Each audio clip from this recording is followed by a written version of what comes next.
हम लोग भक्ति रसायन सिंधु ग्रंथ से पढ़ रहे हैं।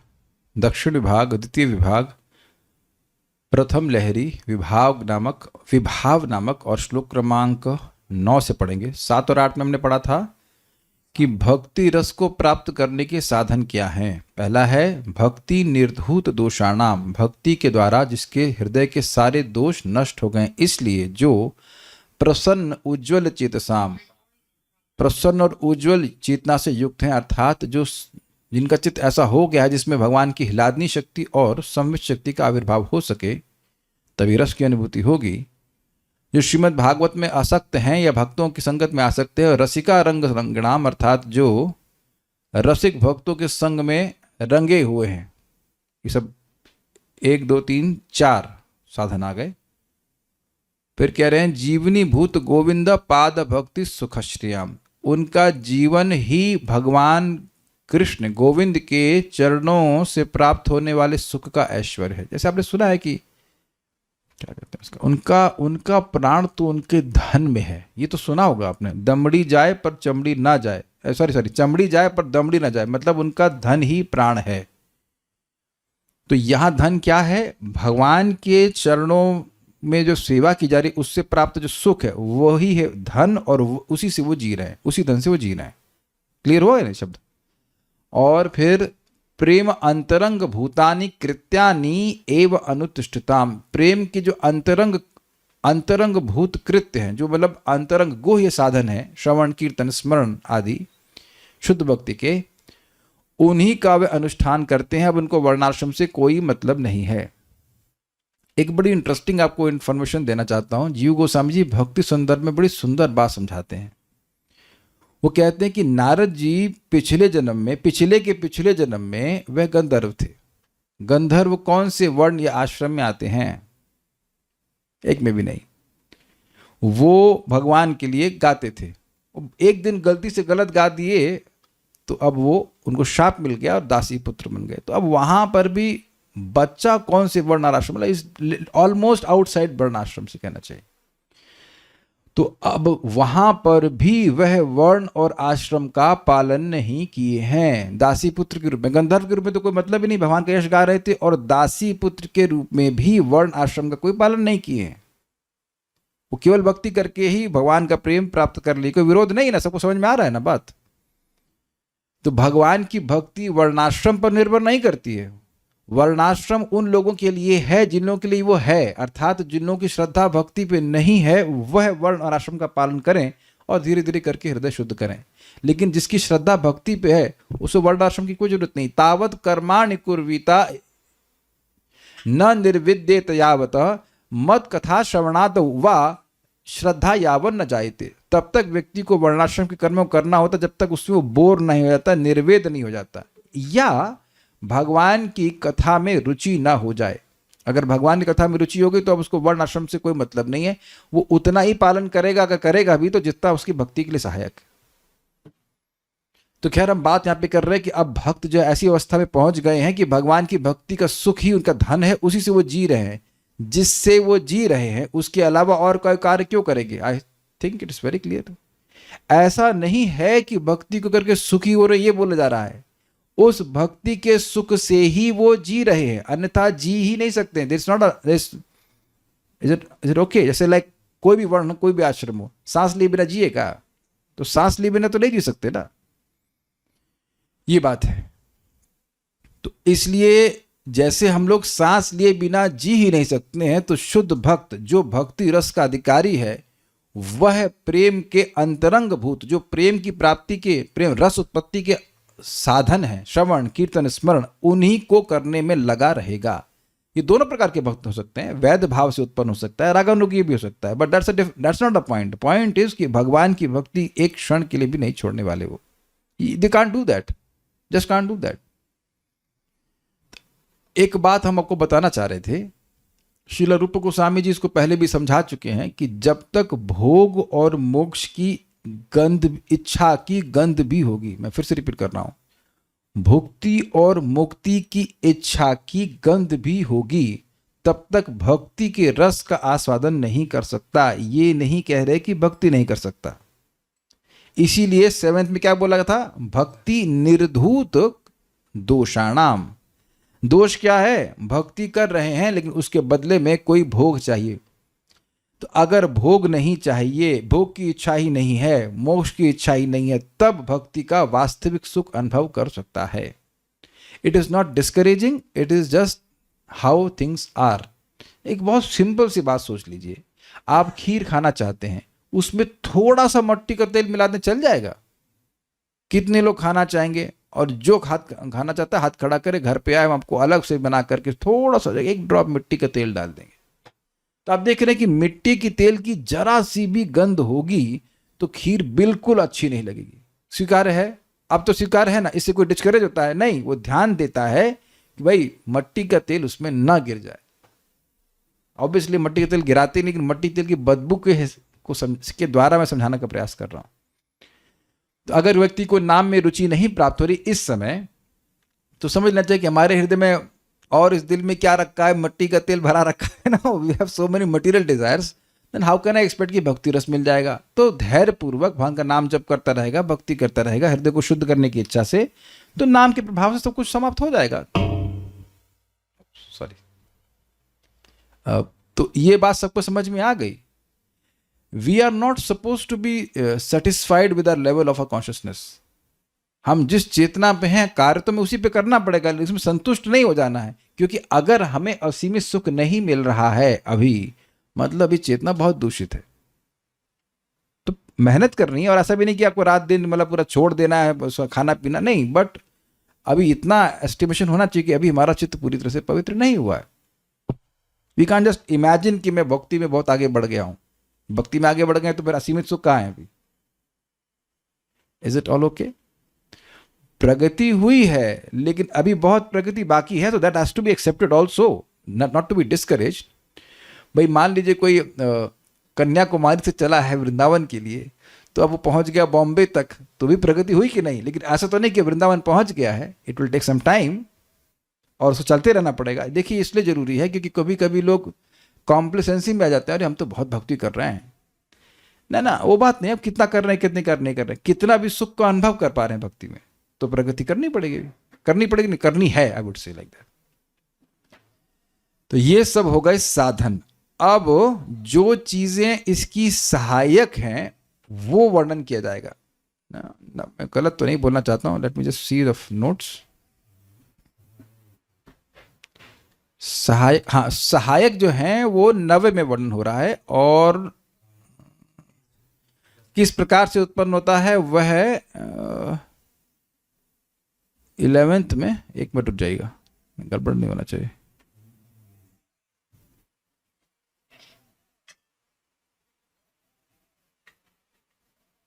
कहाँ इसमें बताया नहीं है, या मैं कुछ टीका है ना इसमें, कहाँ गई टीका? हाँ, सहायक संस्कार युगलम, अर्थात 2 प्रकार के संस्कार हैं 9वें के उत्तरार्थ। हाँ ठीक भाई, मैं सोच रहा था कहाँ कंफ्यूजन।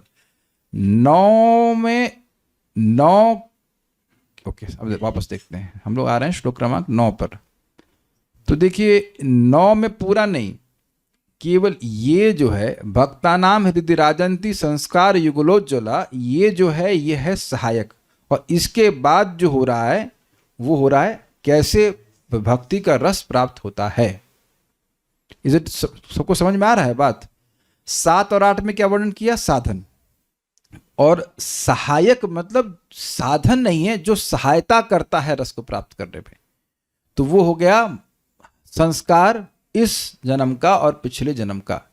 अब ये तो समझ में आ रहा है, इस जन्म का संस्कार या पिछले जन्म का संस्कार सहायक होता है। वेरी इजी, एकदम शीशे की तरह क्लियर हुआ कि कोई कठिनाई नहीं समझने में। पिछले जन्म में हमने भक्ति करी है तो इस जन्म में भक्ति करना आसान होता है। अब पिछले जन्म में नहीं करी तो इस जन्म में करना शुरू किया तो थोड़ी कठिनाई होगी, लेकिन अगले जन्म में आसान हो जाएगा। I think this very easy. उसके बाद अब आगे की बात हम आगे करेंगे, कैसे भक्ति रस प्राप्त होता है वो आगे देखेंगे, पहले इसको देख लेते हैं।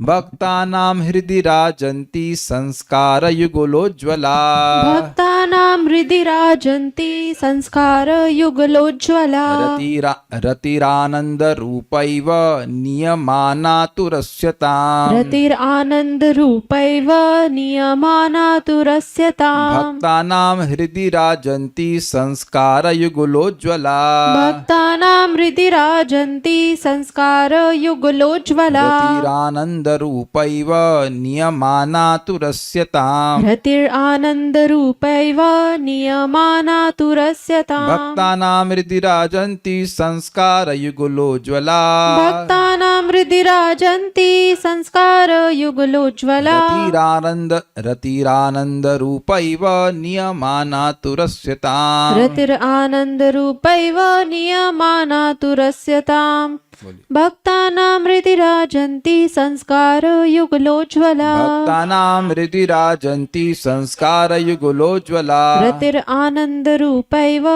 नियमानातुरस्यताम् रतिरानन्दरूपैव नियमानातुरस्यताम्। अनुवाद देखते हैं। उन समस्त भक्तों के हृदय में रहने वाली पूर्व जन्म की एवं इस जन्म की रसोपत्ति की सहायक वासनाओं से उज्ज्वल आनंद स्वरूपा रति ही आस्वादनीयता को प्राप्त होती है। हृदय उन समस्त भक्तों के हृदय में, किन समस्त भक्तों के हृदय में? जो लोग भक्ति निर्धूत दोषाणाम प्रसन्न उज्ज्वल चेतसाम, ये सब वर्णन किया था, जो साधन ऐसा किए हैं और प्रेम के अंतरंग भूत साधनों को ही करते रहते हैं, ऐसे भक्तों के बारे में बात हो रही है। राजंती मतलब राज करने वाली, रहने वाली, संस्कार युगलोज्ज्वला पूर्व जन्म की एवं इस जन्म की रसोपत्ति की सहायक वासनाओं से उज्ज्वल। ये संस्कार उज्ज्वल नहीं है, उज्ज्वला है। उज्ज्वला शब्द स्त्रीलिंग में है, तो ये विशेषण किसका होगा? रति का, ना कि संस्कारों का। संस्कार युगलोज्ज्वला, उज्ज्वल संस्कार के बारे में नहीं बात कर रहे हैं। जैसे प्रेम और प्रेमा, मैं कहूं उनका नाम प्रेम गोयल है, तो ये प्रभु जी हुए कि नहीं? और अगर मैं कहूं इनका नाम प्रेमा सिन्हा है या प्रेमा गोयल है, तो स्त्रीलिंग। तो उज्ज्वला आंटी और उज्ज्वल अंकल, तो ये समझना होगा कि ऐसा व्यक्ति गलती कर सकता है कि उज्ज्वल शब्द जो है वो संस्कार युगल के लिए है। युगल का मतलब होता है दो। तो दो कौन से संस्कार हुए? पिछले जन्म के और इस जन्म के, ये दो संस्कार हुए कि नहीं? लेकिन उज्ज्वल शब्द विशेषण संस्कार युगल का नहीं हो सकता है, क्योंकि संस्कार युगल पुल्लिंग है। अरे हम संस्कृत नहीं बोल रहे हैं भाई, ये तो हिंदी की बात बोल रहे हैं, इज इट नॉट? वरुण प्रभु आप कहां से आई थी? वरुण प्रभु कहां से आई थी? निशा माता जी आप कहां से आया था? ये बंगाली है क्या? हिंदी नहीं बोलनी आती आपको? कुछ समझ रहे हैं ना? जब मैं थी था लगा रहा हूं तो स्वाभाविक सी बात है कि प्रभु जी और माता जी के संग लगाना चाहिए कि नहीं लगाना चाहिए। तो उज्ज्वला शब्द जो है ये विशेषण है किसका? रति का। इसीलिए लिखा आनंद रूपा राजंती, रहने वाली। ये संस्कार तो भक्त के हृदय में है ही, लेकिन बात है कि हृदय राजंती, हृदय में रहने वाली क्यों रति, ठीक है, जो संस्कार युगलोज्ज्वला पूर्व जन्म के और इस जन्म के संस्कारों से उज्जवल हो गए। संस्कार का अर्थ समझते हैं आप? Very good, impression. ये बहुत इंपॉर्टेंट बात है। This is very very important. देखिए, हो सकता है कि किसी व्यक्ति को पूरी बात ना समझ में आ रही हो, लेकिन सुनने का संस्कार बन रहा है। आप जब करते हैं तो बहुत बार मन नहीं लगता है, लेकिन बोलने का संस्कार बन रहा है। Is that sinking? इसीलिए करते रहना चाहिए, बोलते रहना चाहिए, सुनते रहना चाहिए। एक भक्त कह रहे थे कि उनकी छोटा बेबी है तो लगातार बैठ कर नहीं सुन पाती। हमने कहा तो कोई बात नहीं, आप रिकॉर्डिंग सुनिए, आप वीडियो ऑफ करके सुनिए, कैसे भी सुनिए तो संस्कार तो बनेगा। ये आपको जानना चाहिए एकदम क्लियर कि जब इंद्रियां अपने विषय को पकड़ेंगी तो उसका संस्कार जरूर होगा। जैसे दो एग्जाम्पल आपको देता हूं। एक वो गोबर वाला समझते हैं, गोबर को जब थापते हैं तो कुछ मिट्टी जरूर लेके साथ में आता है। ऐसा हो ही नहीं सकता कि वो मिट्टी को छोड़ कर गए। क्लियर? या एग्जाम्पल एक और मेरे मन में आ रहा है कि कोई भी गोली चलती है, गोली चलाते हैं तो कुछ रिकॉइल होता है बैक की नहीं होता है? ऐसा हो सकता है कि रिकॉइल हो ही नहीं। तो ये बड़ा सुंदर बात है। मैं बोल रहा हूं तो कोई व्यक्ति सुन रहे हैं, तो ऐसा नहीं हो सकता है कि मैं ये जो बोल रहा हूं उसका संस्कार मन में आए नहीं। आप देख सकते हैं कि हम लोग कोई सामान्य बात कर रहे होते हैं, या बहुत पहले कोई सामान्य सी बात, बिल्कुल थर्ड क्लास की, मतलब कोई इंपॉर्टेंट बात भी नहीं, ऐसे कर ली और हम जब कर रहे हैं अकस्मात वो संस्कार बाहर आ जाता है। कौन व्यक्ति ऐसा कह सकता है कि उसका ऐसा अनुभव नहीं है? या तो वो जप नहीं कर रहा होगा तो अलग बात है, बट अगर मन शांत हो तो पुराने संस्कार बुलबुल बुल करके वापस आते हैं। बहुत एनकरेजिंग है। यानी कि इस जन्म में जितने संस्कार हम भक्ति के कर सकें बड़ी अच्छी बात है। और इसीलिए विविध विविध प्रकार की भक्ति की जा रही, कभी हाथ से, कभी आंखों से, कभी नाक से सूंघते हैं ना भगवान के फूल को, वो सब संस्कार हैं और उससे भक्ति उज्जवल हो रही है। भाई मल क्या है? भोग की इच्छा और मोक्ष की एक कचरा है, ये सब साफ होता जा रहा है। संस्कार का एक और अर्थ होता है प्यूरिफिकेशन। इस बर्तन का संस्कार करो तो उस पर कोई इंप्रेशन डालो नहीं, जो ऊपर इंप्रेशन पड़े वो हटाओ, उसको कचरा हटाओ वहां से, संस्कार नहीं। संस्कार का अर्थ प्यूरिफिकेशन भी होता है। संस्कार का मतलब एक्चुअली यही है कि उससे एक अर्थ है इंप्रेशन, अगर भौतिक की बात नहीं करते हैं, मतलब ऑन द माइंड, और दूसरा संस्कार का अर्थ है कि उसको संस्कृत करो, अर्थात उसको शुद्ध करो। तो पूर्व जन्म में भक्ति करी है तो चित्त पवित्र हुआ है, इस जन्म में भक्ति कर रहे हैं तो चित्त पवित्र हुआ है। तो चित्त पवित्र होता जा रहा है। उज्ज्वल का क्या अर्थ लिया था? संवित शक्ति का वहां पे मतलब आविर्भाव हो रहा है, उस तरह का। तो ऐसी संवित और ह्लादनी शक्ति से युक्त स्थिति रहेगी ना उसकी, तो उससे उज्जवल आनंद रूपा रति, आनंद स्वरूपा रति ही एवं ही रस्यताम नियमाना, आस्वादनीयता को प्राप्त होती है। तो अब आप देख सकते हैं कि जब बोला कि आस्वादनीयता को प्राप्त होती है, तो इससे क्लियर हो गया कि ये बोल रहे हैं कि किस प्रकार भक्ति रस प्रकट होता है। प्रकार, हाउ हाउ हाउ द रस मैनिफेस्ट। भाव भक्ति से पहले वास्तविक भक्ति रस तो आप भूल ही जाइए। You will get some happiness. ऐसा नहीं कि कोई सुख नहीं मिलेगा। कोई सुख नहीं मिल रहा होता तो आप और मैं कर ही क्यों रहे होते। लेकिन जिसको भक्ति रस कहा जाता है वो कैसे प्राप्त होता है? जो भक्त पूरी तरह शुद्ध हो गए हैं, उनका हृदय में भाव भक्ति आ गई है, वही आनंद रूपा रति ही रस को प्राप्त होती है। रसता मतलब आस्वादनीयता को प्राप्त होती है। क्या ये लास्ट वाली बात समझ में आ रही है? भाव भक्ति ही रस बनती है, भक्ति रस के रूप में परिणत होती है। आई टू से आपने सुना था ना कि विभाव, अनुभाव, व्यभिचारी भाव और सात्विक भाव, यस, ये चार चीजें जब रति में मिश्रण, स्थायी भाव में मिश्रण होता है, तब ये भक्ति रस बन जाता है। हम रिपीट करते रहेंगे, बात याद हो जाएगी। भक्ति कहाँ माइक है? बहुत दिन से कुछ एग्जाम नहीं दिया। कहाँ? इधर है, हाँ पकड़ाइए। निशा माता जी बताएंगे कि भक्ति रस कैसे होता है, बता देंगे आप, इजी है। बोलिए बोलिए, मैं कौन से डांट रहा हूँ, बोलिए। हाँ, जब रति में विभाव, अनुभाव, व्यभिचारी भाव और सात्विक भाव का मिलते हैं तो भक्ति रस प्रकट, भक्ति रस प्रकट, ये समझ में आ गया ना। तो वही बात यहाँ फिर से बोल रहे हैं कि जो आनंद रूपा रति है वही रस्यताम क्या है? नियमाना, नियमाना, वही रस्यताम मतलब रस को अनुभव करने की स्टेट। एक सिंपल सी बात है भाई, दूध ही तो मट्ठा बना देता है। अब क्लियर हो गया ना एकदम? जब तक दूध का दही नहीं बनता तो दही ही मट्ठे के रूप में है। अब तो अब आपसे क्या एक्सप्लेन कर दूं? देख, दूध से पनीर आप बना लेंगे, लेकिन आप दही से ही मट्ठा बनाएंगे। Is that okay? दूध से आप घी निकाल सकते हैं ना? नहीं, आपके लिए उसके लिए या तो क्रीम निकालिए या फिर मतलब बेसिकली मक्खन से ही घी निकलेगा। तो पहले मक्खन आना आएगा और उसके बाद ही उसको गर्म किया जाएगा तो वह घी होगा। बहुत सिंपल एग्जांपल आ रहा है। मक्खन में जब आप हीट ऐड करेंगे तो घी के रूप में घी प्रकट हो जाएगा। उसे गोरस कहते भी हैं, जहां तक मैं समझ रहा हूँ। नहीं, उसी कहते हैं, घी को कहते हैं गोरस ना, नहीं कुछ, आई एम नॉट श्योर। दूध रथ को गोरस कहते हैं, ठीक है भाई। लेकिन यहाँ पे पॉइंट ये है कि भक्ति रस कब मिलेगा? वेदवाद ने आप बताइए, भक्ति रस कब मिलेगा?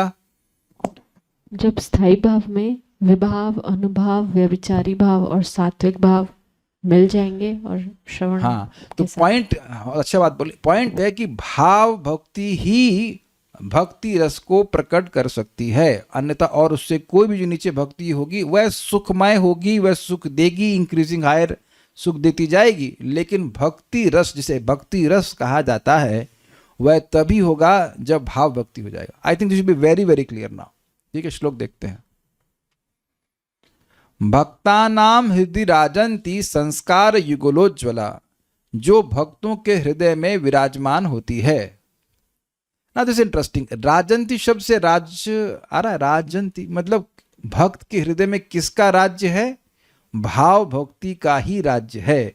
अब वहां पर भोग इच्छा, भोग वासना या मोक्ष की वासना का कोई स्थान नहीं है। That's why it is mention Rajanti, विराजमान है, बस वही। जैसे इस कुर्सी पे मैं ही बैठा हूं, किसी और को नहीं बैठने दे रहा नहीं यार, थोड़ा प्रो एडजस्ट नहीं, हमारी कुर्सी कुछ समझ रहे हैं बात? वेदवाद नहीं, आपकी कुर्सी में कोई बैठेगा साथ में?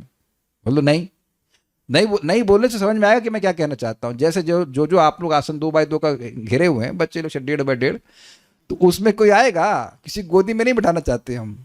गोदी में अगर भोग और मोक्ष, भोग भैया और मोक्ष की वांछा रहेगी तो भक्ति वहां नहीं रह सकती। तार मध्य मोक्ष वांछा कैटब प्रधान, जहां होते कृष्ण भक्ति होए अंतर ध्यान। इट कैन नॉट, एक तलवार में, एक मयान में 2 तलवार नहीं रह सकती, सुना है ना? तो हृदय में भक्ति रहेगी तो अब भोग और मोक्ष की इच्छा नहीं हो सकती है। इसीलिए कह रहे हैं भक्ता नाम हृदय राजंती। तो ये सहायक की बात नहीं हो रही है, ये विशेषण दिया जा रहा है भाव भक्ति का। क्लियर? लेकिन सहायक क्या है? संस्कार युगल, जो 2 संस्कार हैं भक्ति के, पिछले जन्म के और इस जन्म के, जिसके कारण, जिसकी सहायता से ये उज्ज्वला हो गई है। उज्ज्वला से आपको लेना होगा अर्थ की ह्लादनी शक्ति और संवित शक्ति का आविर्भाव हो गया है चित्त में, इसलिए उसकी वृत्ति है ना ये। रति एव, रति ही दिख गया एव आपको, माने भाव भक्ति ही, और कोई आसक्ति नहीं, निष्ठा नहीं, रुचि नहीं, वो नहीं, केवल भक्ति ही, भाव भक्ति ही। आनंद रूपा, आनंद रूपा, जो आनंद रूपा रति भाव भक्ति है, वही जो पहले से ही आनंदमय है। I hope it's getting the point. भाव भक्ति आनंदमय है। क्यों? क्योंकि ह्लादनी शक्ति और संवित शक्ति, ह्लादनी शक्ति की वृत्ति है, संवित तो है इसमें, तो खुद ही आनंद रूपा है। लेकिन वही रति ही रस्यताम तु नियमाना, आस्वादनीयता को प्राप्त हो जाती है, या ऐसा कहिए कि आस्वादनीयता को प्राप्त कराई जाती है। That is more nice to put it. जैसे दही अच्छा है अपने आप में, लेकिन दही में जब आप कर्पूर और क्या क्या चीज़ें बताई गई थी, हमको भूल के आपने ट्राई भी नहीं किया है, काली मिर्च और जीरा पाउडर, जो भी, जीरा पाउडर नहीं था उसमें शास्त्र के वचन में जीरा पाउडर नहीं था, आप मिलाएंगे जीरा पाउडर, लेकिन जो भी आप मिले, उसमें लिखा है बाहर काली मिर्च और क्या क्या उसमें मिला है, वो मिला जीरा पाउडर आपको अच्छा लगता है, ठीक है, तो वह रस को प्राप्त कराया जा, उसमें रस आस्वादनीयता आ जाती है। तो अब यहाँ से सेकंड फेज से समझ में आ रहा है, सेकंड फ्रेज से समझ में आ रहा है कि कैसे रस प्रकट होता है, किस प्रकार रस प्रकट होता है। तो याद आ रहा है ना, इन सब 7 से लेकर 11 श्लोक तक क्या बात हो रही है? साधना, सहायक और प्रकार, किस प्रकार भक्ति रस प्रकट होता है। अब उसी बात को आगे और बता रहे, मेरे पीछे बोलिए। कृष्णादिभिर्विभावाद्यै गतहि अनुभवाध्वनि प्रौढ़ आनंद चमत्कार काष्ठाम आपद्यते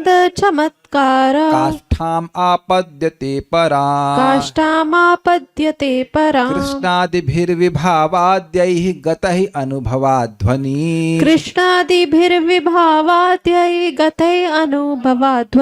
प्रौढ़ आनंद चमत्कार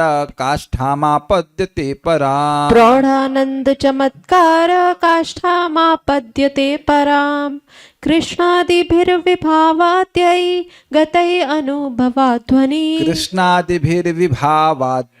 गतैः अनुभवाध्वनि प्रौढ़ानंद चमत्कार काष्ठामापद्यते परां। बहुत सुंदर श्लोक है ये।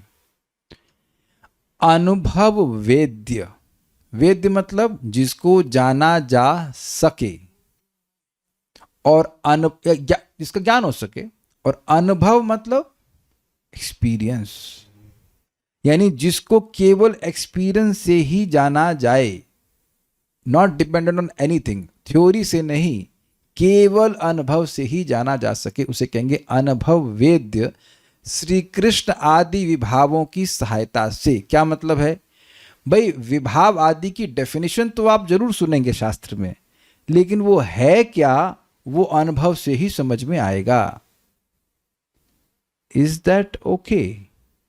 जैसे कि कोई मसाला है, कोई भी मसाला, मान लीजिए फॉर एग्जाम्पल आपने कभी भी जीरा पाउडर नहीं लिया, वेदवादिनी का जीरा पाउडर ठीक है, अब आप बोलते रहे आपने काली मिर्च खाई है, ये खाया वो खाया, लेकिन जीरा पाउडर नहीं खाया। बहुत से, अच्छा चलिए प्रश्न करते हैं, कितने लोगों ने पंचपूर्ण को कभी नहीं खाया है? पंचपूर्ण, हाँ जो भी है, कोई है? सब लोग जानते हैं पंचपूर्ण क्या होता है। हिमांशी माता जी को नहीं पता है, वेरी गुड। और कोई कस्टमर तो मिला हमको।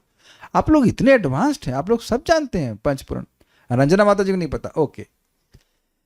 भक्तिप्रद माता जी को नहीं पता, वार्षभानी माता जी, हाँ तो कोई तो है ज्ञान में यहाँ पे, हाँ ठीक है, एक्चुअली कुछ नहीं है वो अपने। लेकिन बंगाल में पंचपूर्ण का उपयोग करते हैं एंड इट्स वेरी नाइस, हम लोग भी घर में यूज़ करते हैं, वेरी नाइस टेस्ट। एक्चुअली आपने खाया जरूर होगा क्योंकि इस्कॉन में बहुत उपयोग होता है, लेकिन आपको पता नहीं होगा कि खिचड़ी ऐसी क्यों लग रही है। वो उसमें मेथी, जीरा ऐसे वो है, लेकिन जो कंबाइंड इफेक्ट वो बहुत मज़ेदार है। मेथी आप जानते हो, जीरा जानते हो, कलौंजी जानते हैं, सौंफ और एक और चीज़ है, यानी 5 होते हैं इसमें, मस्टर्ड सीड, वो सब आप जानते हैं, लेकिन उसका जो combined effect is all different from individual things. तो हम खाली ये बोल रहे हैं कि जब तक आप उसको बना करके चौंक मार करके अनुभव नहीं करेंगे, तब तक कैसे उसको समझेंगे कि क्या है अनुभव। ये हो गया ना अनुभव वेद्य। या कोई भोजन की वस्तु है, कभी ग्रहण ही नहीं किया, थ्योरी में सुन लिया आपने, बड़ी अच्छी बात है, लेकिन जब तक उसको टेस्ट नहीं करेंगे तब तक उसको नहीं जान सकते। तो कहने की अनुभव वेद श्री कृष्ण आदि विभावों की सहायता से। श्री कृष्ण आदि मतलब श्री कृष्ण भी एक विभाव हैं। तो आप कहेंगे विभाव क्या? हमको नहीं पता, हमको नहीं पता, जब पढ़ लेंगे तो बता देंगे। लेकिन श्री कृष्ण भी एक विभाव हैं। कुछ होता होगा विभाव, बट श्री कृष्ण उनके भक्त धाम कुछ होता होगा, उससे विभाव श्री कृष्ण भी एक सामग्री हैं उनका भी चौंका लगता है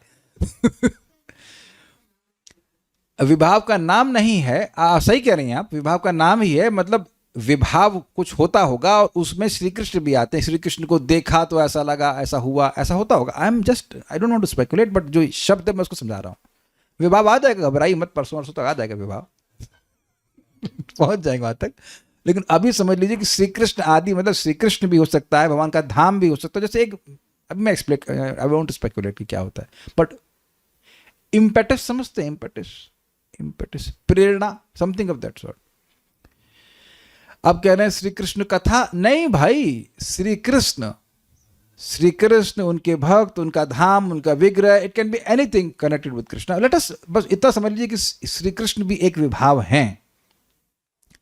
अनुभव वेद्य, जो अनुभव के द्वारा ही जाने जा सकते हैं, अनुभव वेद्य श्री कृष्ण आदि विभावों की सहायता से परम प्रौढ़ मतलब प्रौढ़ शिक्षा केंद्र, मतलब क्या होता है?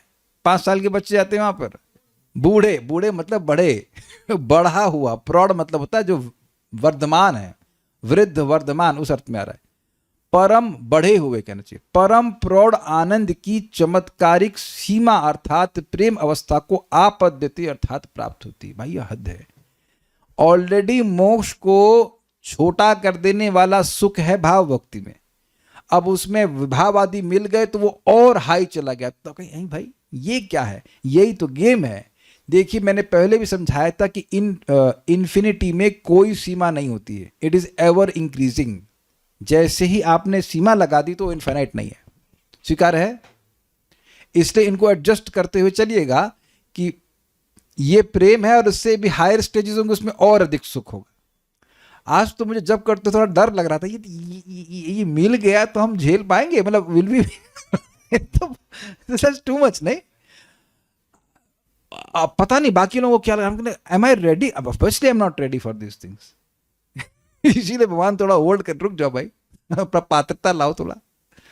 अमेजिंग नहीं? Infinite bliss, infinite bliss. प्रेम अवस्था को प्राप्त होती है। अब देखिए, अनुभवाद ध्वनि गतई है, अनुभव वेद्य मार्ग से कृष्णादि भी विभावाध्यायी, श्री कृष्ण आदि विभावों की सहायता से। इसको थोड़ा समझिए। चलिए, जैसे हम कृष्ण कथा के बारे में बात करते हैं, तो अब भक्त है, उसको भाव भक्ति प्राप्त है। अब उसने कृष्ण कथा सुनी, तो सुनना एक अनुभव है कि नहीं? धाम में गया और धाम में कोई लीला स्थली को, भगवान को देखा, तो वो एक अनुभव हुआ कि नहीं देखने का? किसी भक्त को देखा, तुलसी जी को देखा, इत्यादि इत्यादि, ये सारी चीजें अनुभव के अंतर्गत आएंगी कि नहीं आएंगी? देखना, सुनना, प्रसाद ग्रहण करना, कुछ भी, it can be, we will see what is there. But ये पॉइंट ये है कि इसमें अभी और क्लियर, इसमें ऐसा नहीं है कि बहुत सुंदर काव्य रचना की अपेक्षा हो, बस अनुभव हो जाए, संपर्क हो गया और उससे वह प्रेम को प्राप्त हो जाएगी। तो समझ में आ रहा है बात? अनुभवात ध्वनि गतई, अनुभव वेद्य मार्ग से, थ्योरी से काम नहीं चलेगा। श्री कृष्ण आदि विभावों की सहायता से पराम, पराम मतलब हाईएस्ट, प्रौढ़ मतलब अगेन मोर मैच्योर, आनंद और चमत्कार और काष्ठा, काष्ठा का मतलब होता है लिमिट। पराकाष्ठा सुना है आपने? पराकाष्ठा मीन्स हाईएस्ट लिमिट, और काष्ठा मतलब लिमिट। तो कह रहे हैं पराम प्रौढ़ आनंद चमत्कार काष्ठाम आपद्यते। लैंग्वेज समझ में आ रही है? परम प्रौढ़ आनंद की चमत्कारिक सीमा अर्थात प्रेम अवस्था को आपद्यते यानी प्राप्त होती है। तो इससे समझ में आ रहा है कि कुछ है, समय भी लगेगा। ये बात आगे अगर क्लियर की जाए कि 11वें श्लोक में यहाँ भगवान का विभाव, मतलब भगवान श्री कृष्ण आदि, श्री कृष्ण एंड एक्सेट्रा, कुछ विभाव मिलेंगे या अनुभव होगा, वो सब कुछ मिलेगा, तब जाकर के प्रेम को प्राप्त होगी। लेकिन अब आगे जाके 11वें श्लोक में बताया जाए कि प्रेम के संग ऐसा नहीं है। यहां थोड़ा सा टाइम लग सकता है, लेकिन प्रेम में तो हल्का सा विभाव कुछ मत, तो खट से आनंद की स्थिति को प्राप्त करेगा। Let us not discuss that. अब इतनी बात समझ लेते हैं कि विभाव की सहायता होगी, उसके द्वारा प्रेम अवस्था को प्राप्त होती है। श्लोक देख लेते हैं। कृष्णादि भीर विभावाद्यय, कृष्णादि विभावों के द्वारा जो कि अनुभवाद ध्वनि गतई है, अनुभव मार्ग से ही अनुभव किए जाते हैं, उनकी सहायता से प्रौढ़ आनंद, इज इट ऑल ओके? प्रौढ़ आनंद मतलब बढ़ा हुआ आनंद जो चमत्कारिक होता है, उसकी परम काष्ठा को प्राप्त हो जाती है। परम काष्ठाम आपद्यते, हाईएस्ट लिमिट को प्राप्त करती है, अर्थात भगवत प्रेम को। उस हाईएस्ट के बाद भी और हायर है, but from the perspective of भाव प्रेम अवस्था को प्राप्त करती है। दुर्गम संगमनी टीका 7 से 10 तक एक साथ। पुनः उस रस की उत्पत्ति के साधन, रस की उत्पत्ति के सहायक और रस की उत्पत्ति के प्रकार, अर्थात किस प्रकार रस की स्पेलिंग मिस्टेक उत्पत्ति होती है, उसको भक्ति आदि 4 श्लोकों से कहा गया। 7, 8, 9 और 10। भक्ति आदि मतलब भक्ति निर्धूत दोषाणा, वहां से शुरू हुआ ना, इसलिए बोल रहे। वहां साधन अनुतिष्ठताम आदि 8वें श्लोक तक कहा गया है। समझ में आ गया था? 7 और 8 में साधन बताए गए हैं। सहायक संस्कार युगलम अर्थात 2 प्रकार के संस्कार हैं, वह 9वें के आधे में बताया गया था। एक लाइन, 1-2 शब्दों में बताया गया है। रस की उत्पत्ति के प्रकार को, अर्थात रस कैसे प्रकट होता है, उसको 9वें श्लोक के उत्तरार्ध अर्थात रतिरानंद रूपैव नियमानातु रसतम आदि से प्रारंभ किया गया है। यह समझना चाहिए। समझ में आ गया सबको? अभी तो पढ़ाया है, ठीक है। भक्ति निर्धूत दोषाणाम, भक्ति के द्वारा दोषों के दूर हो जाने से ही प्रसन्नता अर्थात शुद्ध सत्व विशेष की, प्रसन्नता यानी शुद्ध सत्व विशेष की अर्थात हलादनी शक्ति के आविर्भाव की योग्यता होती है। ये समझ में आ गया? प्रसन्न इक्वलेंट टू हलादनी, हलादनी शक्ति मतलब आनंद देने वाली शक्ति। तो प्रसन्नता कब होगी? जब हृदय शुद्ध हो गया, इतना शुद्ध हो गया है कि अब उसमें भगवान की हलादनी शक्ति आकर के आविर्भूत हो जाए। Fine, okay. और उससे उज्ज्वलता अर्थात संवत शक्ति का प्राकट्य होता है, और उसके प्रकट होने से सर्व ज्ञान संपन्नत्व होता है। आप जानते हैं कि संवित शक्ति से भगवान अपने को जानते हैं और दूसरों को अपने को जनवाते हैं। तो जब संवित शक्ति आ गई तो सारा ज्ञान हो गया। भाई भगवान को जान लिया तो बहुत कुछ बचा रहा है। भगवान सब कुछ है, तो भगवान को समझ लिया तो सब कुछ समझ लिया, तो सर्व ज्ञान संपन्नता आ जाती है। मैं बोले ही जा रहा हूं या आप बूझते पारी हो रहा है? कुछ समझ में आ रहा है? सब ऊपर से जा रहा है। शीतल माता जी समझ में आ रहा है? कुछ गया ऊपर? नहीं कुछ समझ में आ रहा है। अच्छा, मैं गुजराती बोल रहा हूं कि हिंदी बोल रहा हूं? तो हिंदी तो इतना तो समझ आ रहा है कि मैं हिंदी बोल रहा हूँ। क्या कठिनाई हो रही है, हम चलिए क्लास के बाद पूछेंगे क्या कठिनाई हो रही है। हमें तो नहीं लग रहा कठिनाई हो रही है, अगर थोड़ा सा पढ़ कर आए, करना मत जो सिंसियर स्टूडेंट पढ़ करके आ रहे हैं पहले से, कितने देखिए अच्छे भक्त हैं, तेलुगु ट्रांस अनुवाद करके पढ़ के आ रहे हैं, टाइम है इनके पास। हम लोग के पास अभी कहाँ टाइम है भाई, नौकरी करेंगे, ये करेंगे, वो करेंगे। अरे नौकरी में भी तो लंच ब्रेक हो तो उसी में पढ़ लो भाई थोड़ा सा। ठीक है।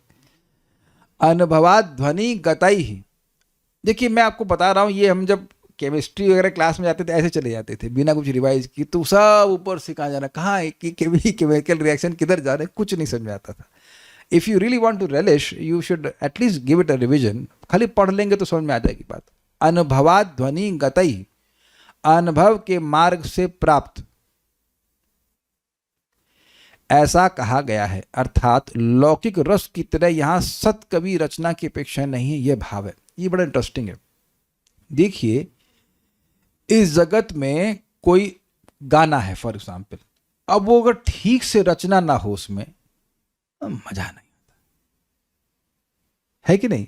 आप कोई भी पुराना गाना याद मत करिए, मैं खाली बोल रहा हूं कि अनुभव कीजिए कि भाई पहले जो गाने सुने तो उसकी अर्थ तो बेहुदा होता था लेकिन वो राइमिंग होते थे। हो ये आपको दृष्टांति नहीं समझ पा रही, क्या करें, पिक्चर देखी होती तो मालूम चलता आपको, है ना। तो हो सकता है कि अभी वो गाना याद आ जाए तो आप उससे गाना नहीं चाहे, इतना गंदा होता, उसका अर्थ बहुत बाद में हमको समझ में आता नहीं, तो बड़ा गंदा गाना था, कैसे गा लेते थे मम्मी के सामने, उनको भी कुछ पता नहीं चलता क्या गा रहा है। इतने गंदे गंदे गाने, हम अपनी दृष्टि से इस समय कहें तो बहुत खराब गाने होते हैं, बहुत खराब अर्थ होता है, लेकिन लाउड लाउड गा लेता है उसको समय। सभी लोग अचेत हैं, इनको पता नहीं क्या गा रहे हैं। तो अब लेकिन केवल राइमिंग होता है तो उसको गाता रहता व्यक्ति। लेकिन यहां कह रहे हैं कि राइमिंग ना भी हो, राइमिंग ना भी हो, लेकिन कोई बहुत सुंदर काव्य रचना ना भी हो तो भी उसको, उससे भगवान के प्रति प्रेम जागृत हो जाता है। जैसे एग्जाम्पल लेता हूं चैतन्य भागवत से, एक भक्त हुए, नाम याद नहीं आ रहा, शायद खान करके कुछ भक्त, शुद्ध भक्त हुए, सत्यराज खान, नॉट श्योर कौन थे, अरे ऐसे नहीं मिलेंगे आपको, रहने दीजिए। तो चैतन्य भागवत में एक शब्द है, उनने एक चीज लिखी, श्री नंद नंदन मोरा प्राणनाथ, ये होगी ना कविता।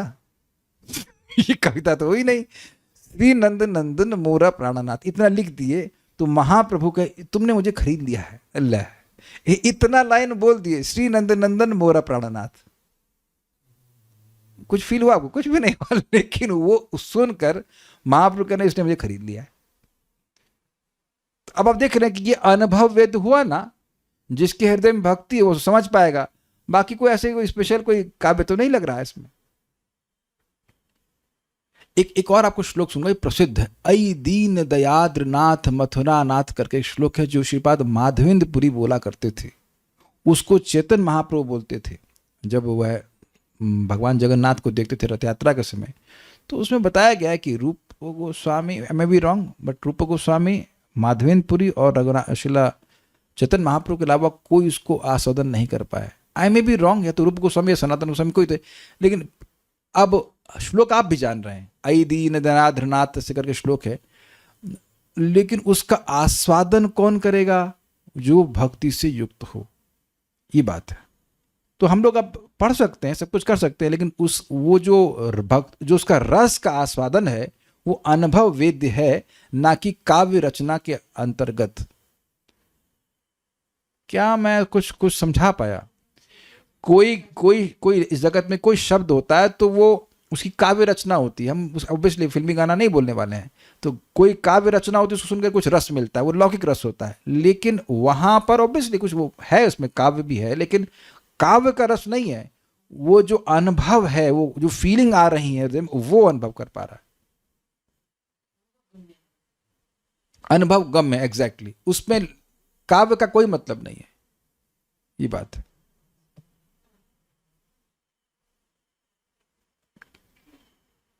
दस मिनट है तो पढ़ा लेते हैं ये वाले को भी।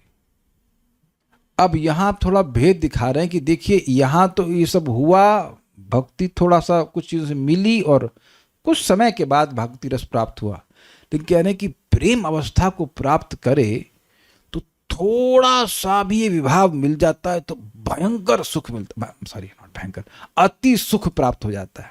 तो इसको भी देखते हैं कह रहे हैं भाव भक्ति तो भाई प्रेम की प्रथम किरण है, तो उस समय तो आया है, मतलब स्टार्टिंग हो रही है, तो उसमें काफी थोड़ी सी और उसमें लिखा हुआ ना खूब अनुष्ठिताम था, खूब साधना कर रहा है तो भक्ति रस को प्राप्त हो जाएगा। ऑब्वियसली वहां पे भी कोई मेहनत नहीं लगती, लेकिन ये सूचित हो रहा है कि भक्ति प्रेम अंतरंग भूतानि कृत्यानि एव अनुतिष्ठताम, तो वहां पे साधन लग रहा है, वहां भी साधन लग रहा है। भाव भक्ति को प्राप्त हुआ, फिर श्रवण कीर्तन आदि कर रहा है तो भगवान का भक्ति को रस मिल रहा है, तो कुछ प्रोसीजर दिखाई पड़ रहा है। लेकिन प्रेम को प्राप्त हो गया तो अब उसमें जब विभाव आदि मिले तो भक्ति रस तुरंत प्राप्त हो जाता है।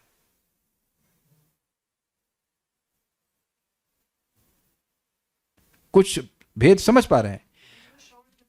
जब भाव भक्ति के स्टेज पर है तब भी श्रवण कीर्तन से ही भक्ति रस मिलेगा, लेकिन अब प्रेम अवस्था में तो बिल्कुल टाइम ही नहीं लगेगा। हल्का सा संपर्क हुआ, ऐसा नहीं कि साधना कुछ हो रहा है, हल्का सा संपर्क हुआ तो बस बहुत महान श्रवण कीर्तन का विभाव अनुभाव सात्विक भाव और व्यभिचारी भाव, इनमें से किसी का संपर्क हो एकदम।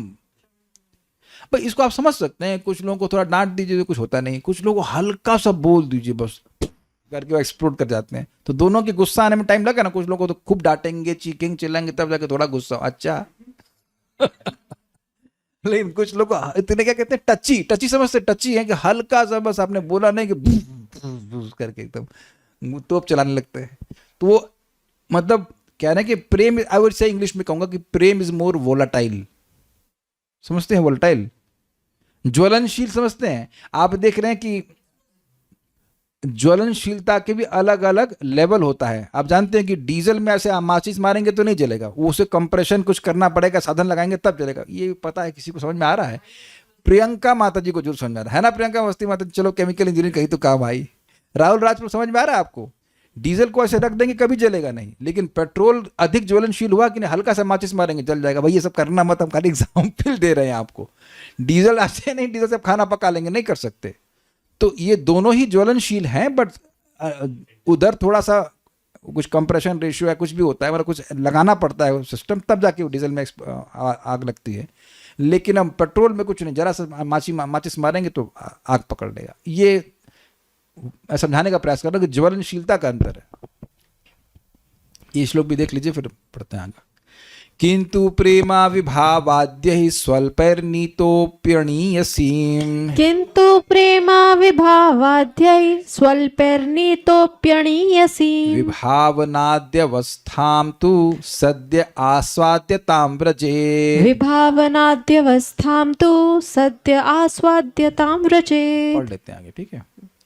किंतु मतलब कुछ अलग बात हो रही। किंतु यह प्रेम तक आने के लिए कुछ और समय लगा, लेकिन किंतु यह प्रेम अति अल्प विभाव आदि के सहयोग से अति अल्प आस्वाद विशेष योग अवस्था को प्राप्त करने पर भी तुरंत आस्वादन योग अवस्था को प्राप्त हो जाता है। यानी कि भाव भक्ति को आस्वादन अवस्था प्राप्त करने के लिए कुछ इंग्रेडिएंट्स चाहिए, सहायक है और ये सब चीजें। लेकिन ये जो प्रेम है वो उसमें थोड़ा सा भी विभाव आदि का सहयोग हो गया और उसमें थोड़ा सा भी आस्वादन विशेष अवस्था को प्राप्त किया उसने, तो भी बहुत आस्वादनी हो जाती है। थोड़ा सा भी आस्वादन को अवस्था को प्राप्त किया तो खूब आस्वादनी हो जाती है। समझे? जैसे अब क्या एग्जाम्पल है, वेदवादिनी खूब गुस्सा करेंगी तब भी थोड़ा होगा, और मैं थोड़ा सा गुस्सा करूंगा तो भी बहुत ज्यादा हो जाता है। क्यों? समझ में आ रहा है ना? वेदवादिनी ये तो गुस्सा नहीं करती, अच्छी। इनको सोचना पड़ता है कैसे मैं कभी अरे उसको लिखो, डांटो। अरे मैं कैसे डांटू? मैंने तुम डांट भी नहीं सकते। एक हमें किसी व्यक्ति कुछ बोलना था तो हमको लिखना पड़ा, ऐसा इनसे लिखा नहीं जाता। तो पीपल कांट बिकम एंग्री। अच्छी बात है, नहीं होते, अपराध नहीं होता। किंतु प्रेम स्वल्पैः, किंतु यह प्रेम अति अल्प विभावाद्यय, मतलब विभाव अनुभाव सात्विक भाव व्यभिचारी भाव में से किसी से भी विभाव आदि के सहयोग से अणीय सीम, अण मतलब अण शब्द कहाँ सुना है आपने? अणु मतलब एकदम छोटा। अणीय से मतलब एकदम, अणिमा भी सुना ना, एकदम छोटे से भी छोटा। अति अल्प विभावनाद्यावस्था, विभावनाद्यावस्था मतलब विभावनादि अवस्था, यानी कि विभाव से मिला तो विभावना, अनुभाव से मिला तो अनुभावना, और व्यभिचारी भाव तो व्यभिचारी भावना, तो वो उसी से कुछ समझ रहे हैं भावना।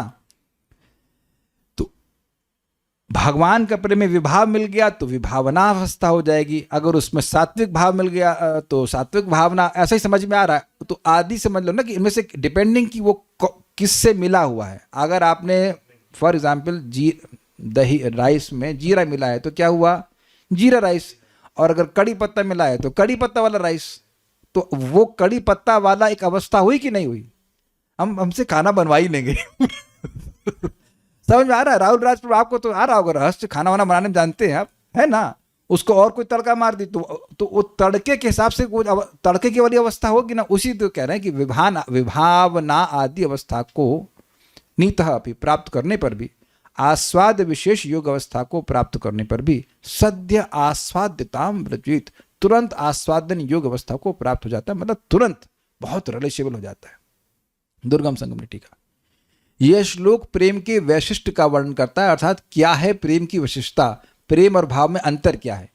प्रेम की यह विशेषता है कि विभावनाद्य अवस्थाम, अर्थात विभाव आदि अवस्थाओं के अति अल्प अनुभव से भी, थोड़ा सा विभाव अनुभव किया है उससे भी, आस्वाद्यताम अर्थात उन विशेष आस्वादन योग अवस्थाओं को प्राप्त करता है, अर्थात प्रणय स्नेह आदि उच्चतर अवस्थाओं को प्राप्त करता है, यह जानना चाहिए। नोट समझ आ जाएगा। मतलब प्रेम के आगे भी है ना स्नेह, तो जरा सा विभाव आदि हो तो सट से स्नेह पहुंच गया।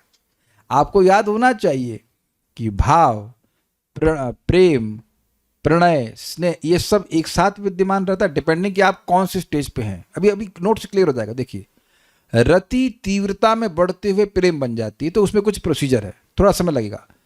और अधिक तीव्र होने पर दास्य रस के क्षेत्र में रति, प्रेम, स्नेह और राग प्रकट होते हैं। आप समझ पा रहे हैं? अप टू राग, up to 40 Mbps, up to 100 Mbps।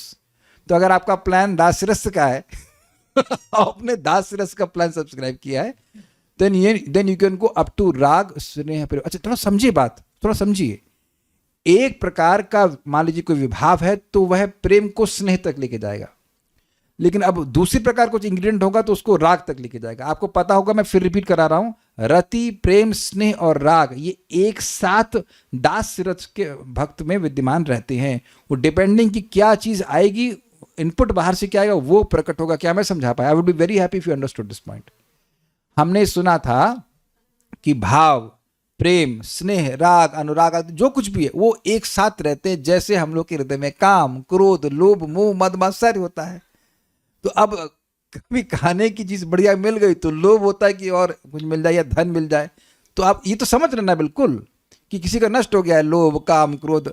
कोई व्यक्ति को ऊपर आगे बढ़ता हुआ देखते हैं तो ईर्ष्या हो जाती है। तो बाहर क्या चल रहा है उसके हिसाब से अंदर कुछ माल बढ़ता है कि नहीं? कभी राग बढ़ता है, कभी ईर्ष्या होती है, कभी क्रोध आता है। तो यहाँ पर समझिए, जो दास रस पे है वो बाहर के इनपुट्स के अनुसार या तो जो प्रेम है तो कभी स्नेह तक जाएगा या फिर कभी राग प्रकट करेगा। Is it all okay? I am happy if you understood this point. सख्य रस में रति, प्रणय, प्रेम, स्नेह और राग प्रकट होते हैं, ठीक है। और इन्हें ऑब्वियसली क्रम में नहीं रखा है। वात्सल्य रस में रति, प्रेम, स्नेह और राग का सर्वोच्च स्तर प्रकट होता है। मधुर रस के क्षेत्र में क्रम इस प्रकार है: रति, प्रेम, स्नेह, मान, प्रणय, राग, अनुराग, भाव और महाभाव। समझ आ रहा है? तो वह हमेशा एक महाभाव ही नहीं प्रकट होगा। बाहर से कौन सा विभाव आया है, बाहर का मतलब बाहर से जो इनपुट आ रहा है, विभाव या अनुभाव है, जो कुछ भी है, जो इन्फ्लुएंसिंग फैक्टर है उसके पर निर्भर करेगा। अच्छा ये बताइए, राधा रानी क्या हमेशा मान ही करती रहती हैं? तो कभी मान करेंगी, कभी राग होगा, कभी महाभाव प्रकट होगा। इट ऑल डिपेंड्स कि बाहर वो कौन सी लीला चल रही। अब तो क्लियर हो गया ना? तो ये कह रहे हैं कि ऐसा नहीं है कि प्रेम को भाव तक, मान लीजिए राधा रानी प्रेम को प्रकट कर रही है तो कुछ ऐसी लीला में परिवर्तन हुआ कि उससे अब महाभाव प्रकट होना है तो तुरंत महाभाव को प्राप्त हो जाएगा। आप समझ में आ गया? उसमें कोई साधना वाधना नहीं करनी पड़ेगी। भाई क्रोधित होने के लिए आप लोग क्या साधना करनी पड़ती है? नेचुरली आ जाता है उसमें। क्या आपको पूर्व जन्म का संस्कार और ये वो साधना करो, श्रवण कीर्तन करो, नहीं, खट हो जाता है तुरंत। वो अभी हम कुछ और डिटेल में नहीं जा रहे, हमको देखो पता नहीं संचारी भाव क्या, वो सब आएगा, घबराइए मत। लेकिन अभी इतना समझ लीजिए कि प्रेम और भाव में अंतर ये कि प्रेम तुरंत उस अवस्था को प्राप्त करेगा और भाव से प्रेम आने में थोड़ा साधना लगती है, ये बात थोड़े थोड़े समय के लिए प्रकट होते हैं, वो हमको नहीं पता।